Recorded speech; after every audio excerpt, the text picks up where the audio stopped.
प्राचीन काल की बात है। जब ये सृष्टि अपने अंत की ओर बढ़ रही थी, तब एक भयंकर महाप्रलय आने वाला था। चारों ओर अधर्म बढ़ रहा था और असुर हयग्रीव ने कपट से वेदों को चुरा लिया था। वेदों के लुप्त हो जाने से ज्ञान, धर्म और सत्य का नाश होने लगा। देवता भयभीत होकर भगवान विष्णु की शरण में गए और सृष्टि की रक्षा की प्रार्थना की। उस समय पृथ्वी पर एक महान धर्मात्मा राजा थे, राजा सत्यव्रत।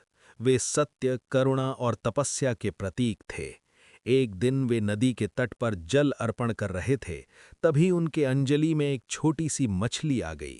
राजा ने करुणा से उसे जल में छोड़ना चाहा, पर मछली बोली, राजन, मुझे बड़ी मछलियों से भय है, कृपया मेरी रक्षा करें।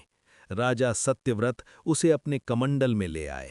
आश्चर्य की बात ये थी कि वो मछली प्रतिदिन आकार में बढ़ने लगी। कमंडल छोटा पड़ा तो राजा ने उसे घड़े में रखा, फिर तालाब और अंततः समुद्र में छोड़ दिया। तब वो मछली विशाल रूप धारण कर बोली, हे राजन, मैं स्वयं नारायण हूँ, शीघ्र ही महाप्रलय आने वाला है। तुम एक विशाल नौका बनाओ और उसमें सप्त ऋषियों, समस्त जीव जंतुओं के बीज तथा वेदों को सुरक्षित रखो। जब प्रलय आया तो चारों ओर जल ही जल फैल गया। तभी भगवान विष्णु मत्स्य रूप में प्रकट हुए।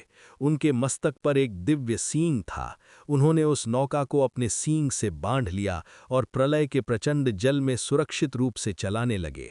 राजा सत्यव्रत, सप्तऋषि और सृष्टि के बीज सुरक्षित रहे।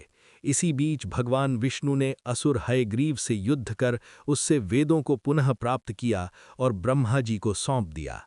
प्रलय शांत होने पर भगवान ने राजा सत्यव्रत को मनु के रूप में नई सृष्टि का अधिपति बनाया। इस प्रकार मत्स्य अवतार के माध्यम से भगवान विष्णु ने धर्म, ज्ञान, वेद और सृष्टि सभी की रक्षा की। ये अवतार हमें सिखाता है कि जब जब संसार में संकट आता है, तब तब ईश्वर किसी न किसी रूप में धर्म की रक्षा के लिए अवश्य प्रकट होते हैं। जय श्री हरि।